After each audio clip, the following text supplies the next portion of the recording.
Kita mulai ya, Oke, Mbak ya. Oke, ya. Assalamualaikum warahmatullahi wabarakatuh. Selamat Assalamualaikum warahmatullahi pagi, wabarakatuh. Mbak Ngabila. Dokter Iya, Ngabila. Selamat pagi, Dokter Ngabila. apa lagi?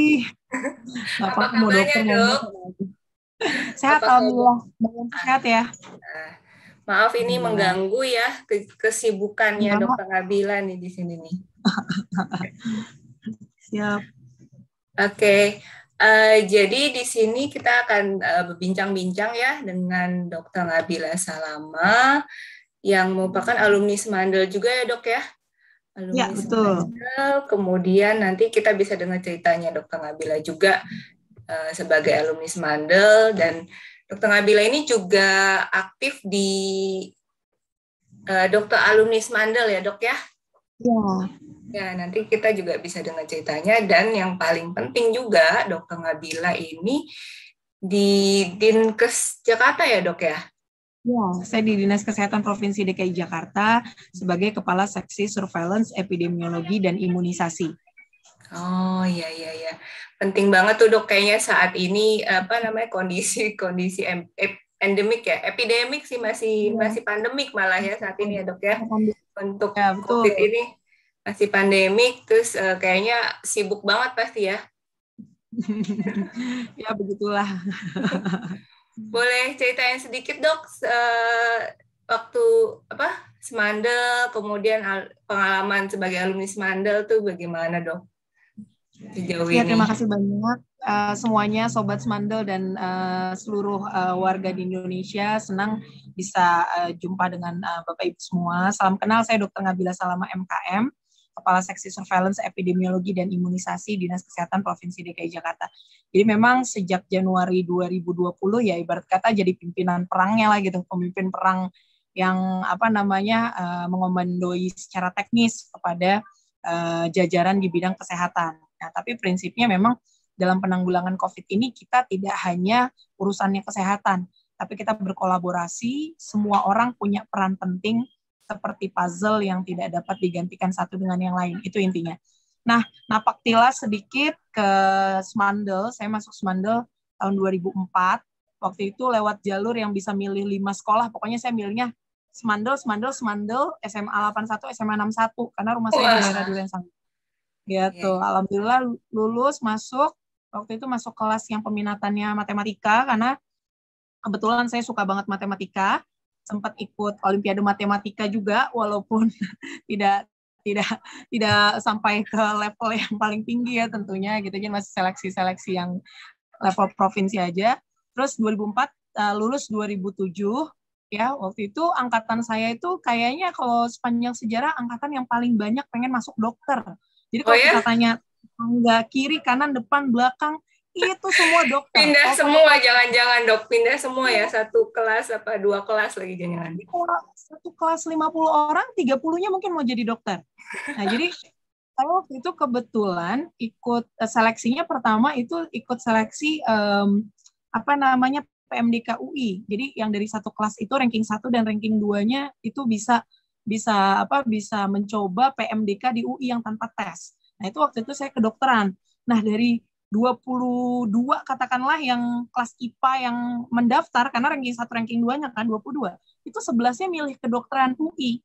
Nah, waktu itu yang keterima satu orang, itu teman angkatan saya yang memang pintar banget, dan dia itu Olimpiade kimianya sudah level internasional.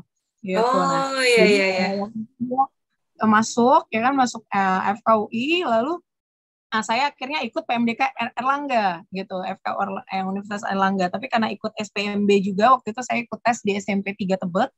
Nah, itu akhirnya saya masuk kedokteran UI, dan saya ikut sekolah di UI itu 2007 sampai 2012. Nah, selama saya di SMA 8 itu nilai saya ya up and down, karena saya juga ikut organisasi gitu. Saya ingat pesan orang tua saya bahwa SMA itu adalah masa-masa yang tidak dapat diulang, dan masa saatnya kita untuk melakukan aktualisasi diri yang bertanggung jawab kayak gitu. Jadi waktu itu saya ditawarin sebenarnya untuk masuk akselerasi, pun saya akhirnya orang tua saya justru yang nggak ngebolehin gitu. Jadi kamu Oh, sekolah aja gitu ah, ah, ah. tiga tahun. Maaf ya teman-teman, Aksel nggak bermaksud untuk apa-apa. Akhirnya memutuskan untuk 3 tahun sekolah di SMA 8 gitu ya, ibarat kata tuh struggle gitu, dan ikut subsinya banyak banget, subseksinya. Saya ikut dari mulai Paskibra, Sierra, ya, jadi saya MR Sila. 4007, ya, saya ikut Sierra, itu di depan mata ayah saya tuh, saya waktu itu bagaimana latihan fisik di PJKA tuh, tapi ayah saya cuma bisa bengong aja ngeliatin gitu kan, ngeliat anaknya lagi dikaderisasi gitu. Jadi saya ikut Sierra, saya ikut kesenian, walaupun di kesenian sebenarnya nggak begitu aktif, tapi saya ikut band. Jadi waktu itu katanya sih band pertama sepanjang sejarah yang isinya wanita semua, kayak Oh, gitu. iya iya Jadi iya. namanya The Angels, The Angels namanya The Angels. Kita berlima semua. Jadi saya ikut band, ikut teater, sama paduan suara. Terus udah gitu, saya juga PK, perwakilan kelas. Jadi waktu itu saya anggota komisi aspirasi, lalu di tingkat 2-nya saya jadi wakil ketua bidang eksternal. Jadi wakil ketua 1. Gitu. Nah, itu sedikit sejarah tentang SMA 8, masa-masa paling indah, suka, duka, semua kita alami bersama, dan tentunya banyak hal yang sangat dapat saya saya pedomani gitu selama pendidikan saya di SMA 8 yang bisa menjadikan saya seperti yang saat ini. Tentunya saat ini saya masih belum apa-apa, kita harus terus terus semangat dan juga terus berbenah, tetap tawadu, tetap rendah hati. Semoga kita ke depan bisa lebih sukses aja gitu, sesuai dengan mengalirnya kehidupan sehari-hari. Kayaknya berkesan banget pasti ya Semandel ya dok ya. Berkesan Oh banget dan pasti. pasti banyak banget kayaknya apa ya. Ya baik itu manfaat, pengalaman kayak banyak banget yang didapetin ya waktu di Ya, termasuk Semandel. kena banjir. Saya kebetulan 2007 tuh lagi banjir besar kan. Iya. Jadi masuk yang ikut ujian menuju ujian akhirnya itu waktu itu di Gedung Menza ya, kalau kita bilang waktu itu di daerah Kuningan. Nah, jadi termasuk yang berkesan. Terus juga karena banjirnya banjir kiriman, jadi pernah tuh lagi tengah bolong, ibarat kata lagi matahari lagi terik, Oh iya tiba-tiba iya iya. air masuk ke ini kita, ke dalam ke dalam kelas kita gitu. Kelas di bawah Aneh apa juga. di atas tuh waktu itu dok? Di Kelas bawah, di di bawah, bawah lagi di di bawah. bawah ya. Nah, makanya air masuk. Terus giliran lagi hujan deras banget di Jakarta, kita telepon teman kita yang kosan kan, gimana banjir nggak sekolah? Enggak. Oh ya udah, oke. Tetap masuk sekolah. Emang kenangannya tidak tergantikan, kayaknya luar biasa banget kenangan-kenangan di Semandal tuh. Sekilas ya, sekilas seperti itu. Iya iya Oke. iya. Ya, berarti sekarang sebagai alumni Semandal nih dok, pasti udah di Semandalnya aktif, kayaknya sebagai alumni juga pasti aktif banget nih, banyak banget kayaknya organisasi yang diikutin kan ya dok ya. Termasuk mungkin di DAS juga sebagai salah satu pengurus inti kan dokter ya. Jadi gimana Ya, tuh dok? Bisa jelasin sedikit nggak DAS ya? sebenarnya saya sih saat ini memang lagi fokus banget untuk pekerjaan sebagai ASN. Jadi memang untuk organisasi lagi tidak terlalu banyak yang digeluti secara aktif. Tapi saat ini memang yang sedang cukup aktif di DAS sebagai sekretaris. Sudah itu juga ada di Apkesmi sebagai anggota bidang organisasi gitu. Jadi tidak terlalu banyak karena memang sedang fokusnya lebih ke arah pekerjaan di ASN gitu. Tapi bagaimana organisasi kita ini saling tektokannya tuh saling bermanfaatnya, saling berkontribusinya tuh bisa saling gitu. Jadi bagaimana posisi saya di kesehatan, jajaran dinas kesehatan bisa bermanfaat untuk organisasi.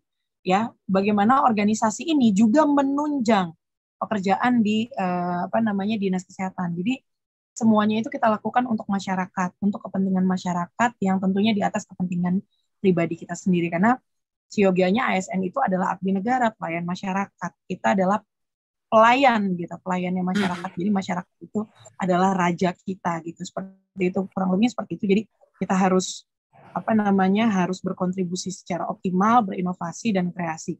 Nah, saya senangnya kalau di DAS ini karena perkumpulan orang-orang kesehatan, sehingga itu pasti akan sangat bersinergi dengan posisi sebagai di dinas kesehatan seperti itu. Jadi sangat senang jikalau posisi kita di Dinas Kesehatan dapat bermanfaat untuk organisasi DAS, pun juga organisasi DAS tentunya membantu kinerja saya saat ini di surveillance imunisasi juga seperti itu. Seperti webinar-webinar kita kemarin kan banyak mengangkat tentang COVID, ya, Omicron, segala macam. Itu kan bagaimana kita melakukan sosialisasi dan penguatan mengenai surveillance penyakit menular wabah. Itu tentunya sangat sejalan sekali. Pun juga teman-teman Mbak Indil dan teman-teman semua yang sudah sangat hebat membuat sentra vaksin Smandel, itu juga bagaimana percepatan vaksinasi di DKI Jakarta juga sangat dibantu juga oleh teman-teman dokter alumni Smandel gitu. Ya. Memang sih kita kan sebagai alumni Smandel gitu ya, khususnya nih sebagai alumni yang dokter ya, kan kita sudah membentuk DAS gitu ya, dengan segala programnya, salah satunya pasti kan dari segi edukasi sosialisasi ya dok ya. Nah, terkait COVID ini kan saya tahu juga profesi dokter ini dan khususnya dokter Nabila di Dinkes nih kan mengepalai satu seksi yang sangat erat banget nih kaitannya dengan penanganan maupun penanggulangan COVID. Bisa diceritain nggak dok ya untuk di seksi dokter nih tadi ya terkait epidemiologi terus imunisasi itu gimana dok? Ya, jadi gampangnya itu seksi saya itu seperti detektif ya. Kalau detektif itu kita mengumpulkan data, informasi sekecil apapun sangat berharga. Endingnya adalah kita mengubah data menjadi rekomendasi kebijakan. Tentunya prosesnya panjang dari mulai menginput, menganalisis, mengolah, sampai menulis dan juga merekomendasikan kebijakan. Bagaimana kita jadi mata-mata. Nah, saya harus jadi orang paling kepo tentang COVID di DKI. Harus paling tahu dan bisa menjawab kenapa COVID naik, turun klasternya, ya bagaimana klaster di sekolah, rekomendasinya seperti apa. Nah, itu adalah informasi yang penting. Dan tentunya ditunjang dengan detektif-detektif yang sangat militan sampai ke level puskesmas, masyarakat, yang itu ibarat kata HP itu nggak mati 7x24 jam. Dan itu terus bagaimana tentang standby terus ya. Ya, dan linkage dan networking-nya itu juga harus tinggi karena kita menyerap informasi dari berbagai tempat seperti itu. Nah, satu sisi surveillance penyakit menular wabah yang memang sudah ada sejak lama ya, penyakit menular wabah. Kita kenal ada difteri, polio, ya, malaria, influenza sebelumnya yang memang ada pandeminya juga. Nah, ini adalah seperti kalau saya bilang saudara kembar ya, atau dua sejoli lah ya, kayak lebih gampang ngomongnya dua sejoli. Jadi surveillance dan imunisasi itu adalah dua sejoli pasangan yang tidak dapat dipisahkan satu dengan yang lain.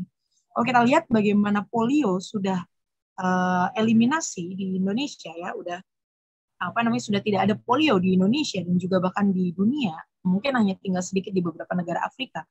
Itu karena ada vaksinasi polio yang luar biasa. Dan itu berlangsung sudah berbelas-belas tahun. Tidak sesuatu yang instan. Pun juga difteri saat ini sudah hampir tidak ada ditemukan. Mungkin hanya beberapa daerah di provinsi di Indonesia. Nah, itu juga karena vaksinasi difteri yang kontinuitas, bagaimana kita memberikan dari bayi, anak 2 tahun, anak usia sekolah, ya sekolah dasar, lalu diulang lagi saat hamil, ya, TDWUS, dan ada kampanye-kampanye yang lainnya. Nah, itu yang membuat menjadi tidak ada. Nah, harapannya COVID ini juga seperti itu. COVID ini salah satu cara kita nanti untuk menuju ke endemi, ya walaupun saat ini WHO masih bilang kita pandemi COVID-nya belum berakhir, gitu. Tapi nanti menuju ke endemi itu tentunya peran dari vaksinasi atau pemenuhan kekebalan secara buatan ini untuk menuju herd immunity 90% penduduk di seluruh Indonesia punya antibodi COVID, itu adalah suatu peran yang sangat penting. Apalagi saat ini kesetaraan vaksin atau vaksin equity adalah suatu isu yang sangat besar. Jangan sampai ada negara kaya yang mereka terus menghambur-hamburkan vaksin sampai booster ke-4, ke-5, dan selanjutnya mungkin. Tapi satu sisi di dunia sana, ada negara yang untuk memenuhi 1 dosis vaksin untuk warganya pun tidak bisa dilakukan. Seperti itu. Dan saya melihat komitmen negara kita sejak 2020 untuk mengamankan dosis vaksin di Indonesia itu luar biasa. Bagaimana bergeningnya untuk memastikan saat itu 80% penduduk, katakanlah 180 juta penduduk Indonesia, kali 2 dosis, artinya sekitar 360 juta dosis lebih, itu sudah diamankan oleh pemerintah kita dengan berbagai mekanisme, ada yang hibah, beli, dan lain sebagainya. Kita perlu mengapresiasi dan mendukung program ini. Jangan sampai kita udah dapat vaksin gratis, kita masih juga membuat vaksin tersebut expired dan dibuang dengan sia-sia, di satu sisi negara di belahan dunia sana itu sangat butuh vaksin itu, gitu. Jadi itu suatu beban moral, tanggung jawab moral yang masyarakat harus punya mindset itu. Pemerintah tuh sangat memberikan yang terbaik untuk masyarakat. Tidak mungkin memberikan sesuatu yang tidak bermanfaat bagi masyarakat dan untuk kepentingan orang secara luas. Jadi saya ingin masyarakat benar-benar lebih bertanggung jawab untuk dirinya sendiri, keluarga, dan orang sekitarnya. Seperti itu.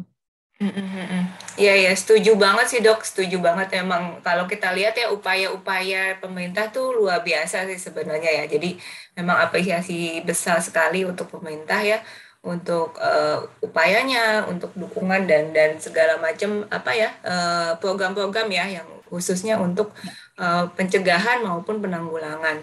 Nah tadi kan dokter menyinggung ya, dokter tuh kayak detektif, berarti kan mengumpulkan semua data ya. Nah, kalau kita lihat kan berarti kalau dokter pasti yang paling pertama tahu nih gimana kalau kasus COVID saat ini nih mulai naik lagi ya dok ya. Khususnya Ya, Jakarta tuh betul. kita bisa lihat positivity rate-nya juga udah mulai di atas lagi gitu ya. Nah, Di atas 5%. gimana? Dokter mungkin bisa ngasih update nih kayak gimana dok Ya, situasinya. jadi langkah pertama adalah prinsip penanganan pandemi di Jakarta itu, yang pertama kita adalah transparan, lalu juga berbasis data, based on science, mendengarkan pendapat dari ahli, ini sejak awal ya, Januari 2020. Lalu juga kita pakai indikator-indikator yang saintis, dan juga yang paling penting adalah akuntabel dan real time. Jadi data itu transparan, real time, bisa diakses oleh semua orang, baik itu di infografis maupun di web corona.jakarta.go.id, dan akuntabel, dapat dipertanggungjawabkan. Nah, jadi saya cukup berbangga juga dengan jajaran dinas kesehatan khususnya sebagai detektif-detektif ini, itu bisa menciptakan data dan rekomendasi data yang cukup tajam, tidak hanya yang bermanfaat untuk level provinsi, tapi juga Indonesia. Kalau kita lihat, banyak data DKI itu dipakai untuk rekomendasi kebijakan seperti PTM, seperti PPKM, dan lain sebagainya. Alhamdulillah jikalau bisa seperti itu. Jadi semangat kita itu adalah menciptakan data dengan sebaik-baiknya. Dan yang paling penting adalah kita transparan. Nah, ada 3 fenomena yang saya selalu ingat dalam pandemi ini. Pertama adalah fenomena semangka. Kalau kita lihat semangka, itu luarnya hijau, dalamnya merah. Artinya apa? Kita merasa luarnya baik-baik aja, padahal sebenarnya dalamnya itu merah. Nah, ini kenapa? Karena kurangnya testing yang adekuat, kurangnya dukungan pemerintah, terutama dukungan dari pimpinan daerah untuk menutup-nutupi kasus, misalnya, atau enggak, udah biar nggak ada kasus, nggak usah dites. Ya, itu nanti akan menjadi bom waktu yang akan membahayakan masyarakat juga. Itu satu. Jadi fenomena semangka ini sangat harus dihindari. Yang kedua adalah fenomena gunung es. Jadi yang sebenarnya kita lihat kasus COVID itu hanya permukaannya saja. Banyak yang kita belum tahu dan juga belum kita diagnosis gitu. Jadi underreported dan missing cases-nya tuh tinggi gitu. Terutama di daerah yang secara rasio tracing ataupun rasio testing sesuai standar WHO-nya pun nggak tercapai. Mungkin karena memang kekurangan SDM, kekurangan dana, kekurangan resources, kita nggak tahu. Nah, yang ketiga, selain fenomena semangka dan gunung es, adalah fenomena pingpong. Nah, ini yang membuat COVID ini nggak akan selesai-selesai pandeminya. Karena semangat untuk melakukan pengendalian COVID di seluruh wilayah itu tidak sama. Harusnya sama. Jadi bagaimana Jakarta sebagai epicenter ya, penularan kasus yang pertama itu menularkan ke daerah lain nanti nularin lagi. Jadi seperti main pingpong yang nggak habis-habis. Iya, betul. Fenomena pingpong itu yang harus hati-hati. Makanya bagaimana pengetatan, mencegah mobilitas itu sangat dilakukan, terutama di peak season lah kalau kita bilang seperti itu ya. Betul. Berarti kan memang iya dok Nabila, berarti kan kalau kita lihat ya nggak bisa selalu ngerasa aman-aman aja dok ya, tetap perlu waspada gitu ya kalau kita lihat. Terus juga pencegahan, terutama testing tuh masih sangat-sangat penting ya dok ya. Jadi tadi balik lagi ke kasus yang lagi meningkat, artinya gini, ketika kita menyikapi kasus yang meningkat, itu kita tidak serta-merta melihat suatu daerah yang merah itu benar jelek, tidak seperti itu. Karena satu sisi, mereka menunjukkan mereka bekerja untuk rakyat, bekerja untuk masyarakat, dengan melakukan testing, tracing. Yang penting adalah ketika kita melihat kasus meningkat, rekomendasi teknis kita apa nih? Gitu. Apakah melakukan micro lockdown, misalnya ada suatu daerah yang merah, satu RT banyak yang positif, kita langsung lockdown, benar-benar tidak ada yang keluar masuk, contoh seperti itu. Terus kita containment, merujuk ke Wisma Atlet, kita testing lagi dengan adekuat, biar yang positif itu terdeteksi dini. Apa manfaatnya kalau orang yang positif terdeteksi dini? Yang pertama, dari segi kesehatan dirinya, dia bisa segera ditolong puskesmas, ya, tenaga kesehatan, sehingga dia tidak delay penanganan dan akhirnya meninggal. Itu satu. Yang kedua, mencegah orang tersebut menjadi super spreader. Kalau dia nggak tahu dia positif, dia jalan-jalan kemana-mana, bisa menularkan. Apalagi Omikron ini sudah sangat terbukti jauh lebih menular dari Delta. Jadi bayangin aja, Delta ini 4 kali lebih menular dari varian Wuhan. Omikron ini doubling, bisa 2-4 kali lebih menular dari Delta. Gitu. Jadi luar biasa sekali. Gitu. Ya. Nah, itu tuh dok, terkait jumlah kasus apa adanya itu sampaikan saja, tetapi yang jelas bagaimana kita menjadikan itu sebagai early warning system kita, gitu, sehingga rekomendasi kita bisa lebih lebih akurat dan tidak misleading gitu. Betul, setuju dok. Nah, itu kan terkait tadi dokter bilang datanya udah kelihatan, terus jadi early warning segala macam, dan kita tahu juga nih terkait PTM kemarin ya, SMA udah buka, terus udah gitu tiba-tiba ada yang case positif, terus tutup lagi ya dok ya? Ya. Apalagi kemarin kita dengar juga di Semandel kayak gitu tuh dok, juga kejadiannya. Ya, nah, itu menurut dokter kayak gimana nih? Apakah memang PTM memang tetap baik untuk dilakukan saat ini, atau seperti apa ya untuk advice-nya nih terkait PTM di tengah kasus mulai merangkak naik seperti ini? Ya, betul. Jadi Mbak, kalau saya itu kita dari sisi pemerintah harus melihat suatu permasalahan secara holistik. Jadi kalau kita lihat tuh helikopter view-nya itu harus jalan. Jadi satu sisi kita harus melihat juga bagaimana potensi adanya learning loss pada anak-anak di sekolah yang tentunya sudah 2 tahun ini ya terjadi seperti itu. Nah, jadi bukannya saya bermaksud untuk membela PTM, tetapi satu sisi kita juga harus melihat bahwa potensi penularan itu bisa terjadi di mana saja, di public transportation, di rumah, klaster keluarga, di tempat wisata, di mall, di kafe, di tempat lain-lainnya juga. Jadi mungkin itu yang selama ini kurang tersoroti karena ibarat kata lalu lalang gitu saja. Nah, kita harus punya data yang lebih akurat. Kasus-kasus yang ditemukan di sekolah, itu berapa persen yang memang dari hasil tracing klaster sekolah, dengan yang memang dia itu hasil screening yang memang kemungkinan penularannya di luar sekolah. Kalau data di DKI itu sekitar 80-20, ya. Jadi 80% itu penularannya di sekolah, gitu. 20% di dalam. Jadi kita harus melihat benar-benar secara holistik, dan juga datanya itu pergerakannya kita lihat terus. Kalau di Jakarta tuh datanya sangat bergerak. Tiap minggu tuh kenaikan kasusnya ada berapa, banyaknya pada PAUD atau bagaimana, karakteristik orang yang positif, banyaknya guru atau murid. Kalau kita lihat banyaknya memang guru. Seperti di Semandel itu kan ada 3 guru positif, muridnya kalau tidak salah 2. Itu juga hasil dari screening, active case finding. Jadi kalau kita tidak melakukan surveillance secara ketat, itu akan sulit juga. Jadi menurut saya kunci dari sekolah ini, yang pertama, jadikan vaksinasi sebagai rules. Jadi bagaimana 6 tahun ke atas, itu wajib divaksin. Guru, itu wajib sudah di-booster. Keluarga, guru dan keluarga, murid, itu juga harus sudah divaksin bagi yang sudah divaksin. Apalagi lansia, itu didahulukan untuk boosternya. Seperti itu. Jadi, kita harus benar-benar memastikan area kerja dan aktivitas kita itu safe dengan vaksinasi yang adekuat. Selain itu, yang paling penting karena Omikron cepat menular, memakai masker itu yang utama. Makanya sekarang lagi buat tagline nih, 2 tagline semoga bisa viral. Kamu super kalau sudah booster dan pakai masker. Itu udah minimal banget. Booster pakai masker. Terus yang kedua, tagline saya adalah Omikron jiper ketemu kamu yang sudah booster dan pakai masker. Itu kalau bisa diviralin 2 tagline itu, tolong nih teman-teman humas. Itu kita bikin Twibbon deh, teman-teman Semandel nanti.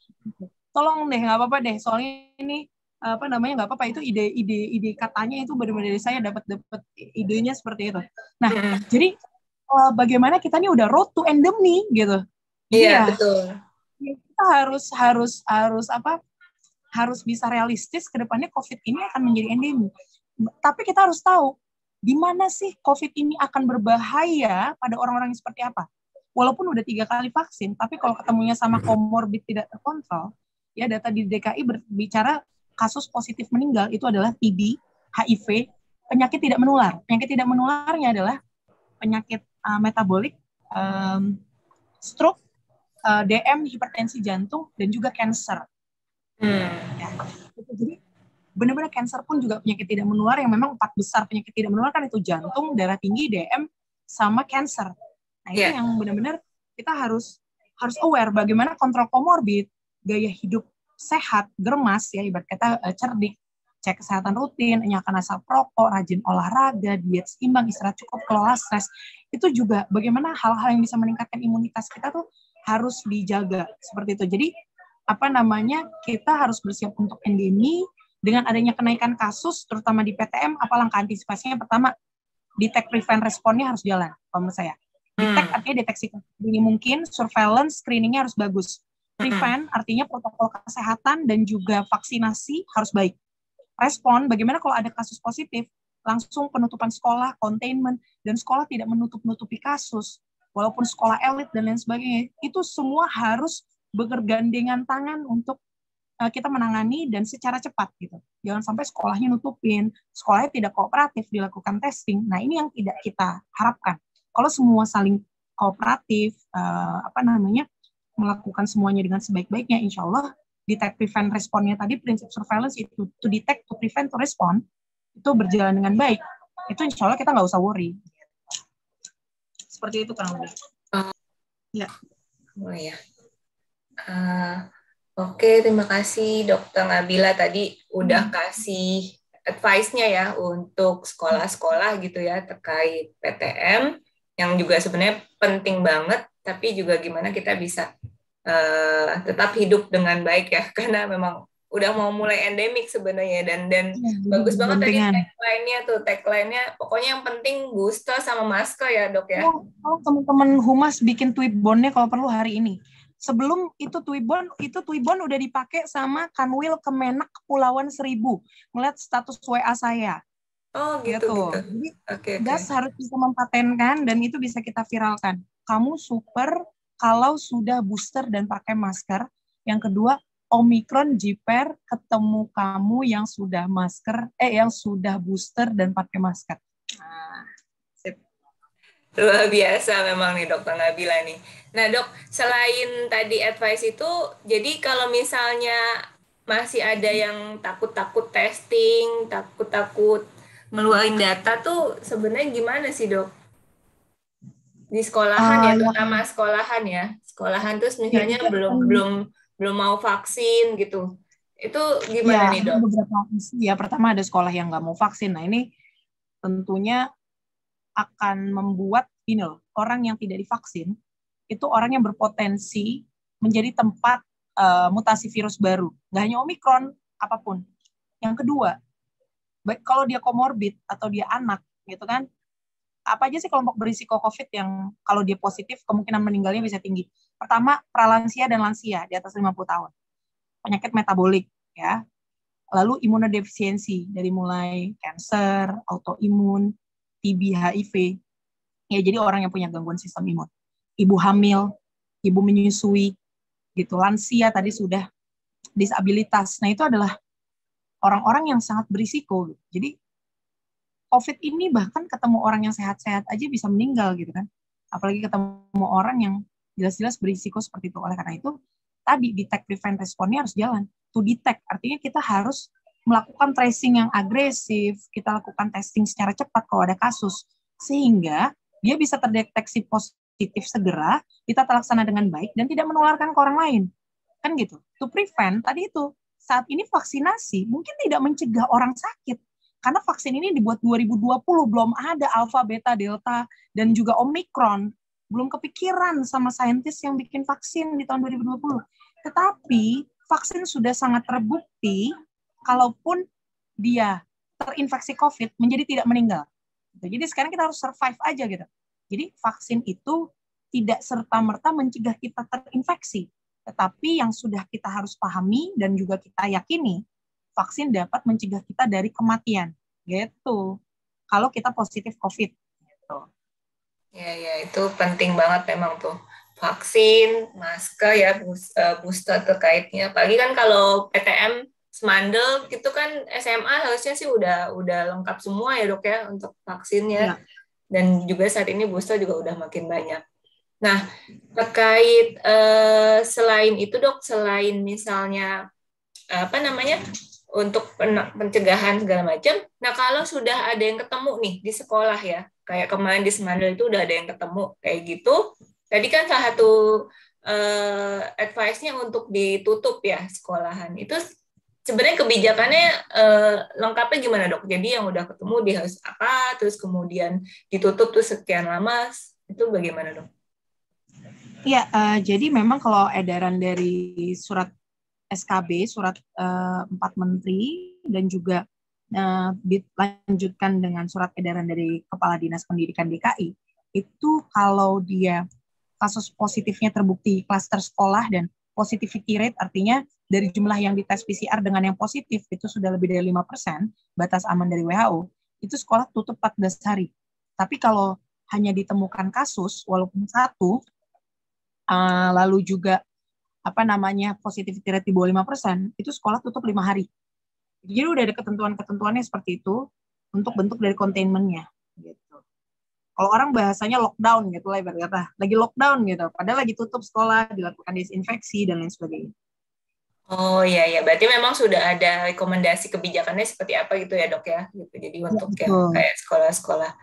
Nah, tadi kalau kita dengar juga kan berarti dokter selain apa namanya di dinas aktif untuk untuk segala programnya, tapi juga kayaknya di luar itu juga sosial media juga aktif ya dok ya untuk edukasi gitu ya dok ya. Ya itu karena kita sebagai dokter itu fungsi yang melekat dan nggak mungkin terpisahkan itu adalah educator. Itu fungsi yang nggak mungkin lepas gitu. Bagi orang-orang kesehatan itu sebagai educator tuh nggak akan lepas gitu. Dari pendidikan-pendidikan kita kan juga ditekankan seperti itu kan. Gitu. Nah kalau mau tahu nih dok, kalau kayaknya sih kalau kita lihat dokter kayak happy-happy aja nih ya selama ini nih untuk ya sebagai dokter ya sebagai penanganan COVID, apalagi ini ya untuk leadernya sendiri gitu. Jadi kalau boleh cerita sebenarnya suka dukanya bagaimana ya dok ya selama ini Suka pengalamannya? duka kerjaan gitu. Iya, profesi baik jadi dokter maupun ya selama di dinas ini ya memimpin untuk di depan gitu kayaknya. Apa ya? Kalau saya sih dalam bekerja itu selalu menganggap sesuatunya secara positif aja sih. Kalau ada sesuatu yang negatif, dialirkan ke positif lagi. Gitu. Jadi enjoy aja, menikmati pekerjaan, mencintai pekerjaan, dan setiap orang itu kan isi kepalanya pasti juga beda-beda ya. Nah, gitu. Jadi ya kita do the best, lakukan sesuai dengan koridor yang baik. Gitu. Jadi orang baik, ya kan, tentunya.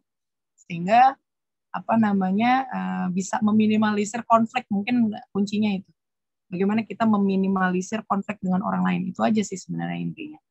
Gitu, karena kita kan nggak bisa ngatur juga bagaimana pikiran orang ke kita dan lain sebagainya kan. Jadi ya sebisa mungkin ya kita melakukan hal yang baik-baik aja gitu. Jadi suka duka itu pasti ada gitu, Iya, tapi iya. bagaimana kita lebih banyak sukanya aja daripada dukanya gitu. Kayaknya semua dibawa enjoy nih sama Dokter Nabila nih. Iya, enjoy. Kalau misalnya kita lagi stres dikit, kita nyanyi, kita main gitar, kita ber me time, kita sama keluarga, jalan-jalan, gitu kan. Atau ada hobi-hobi baru, sekarang saya hobi jepret, gitu. Jangan lupa ya follow Oh, Nabila. Ya.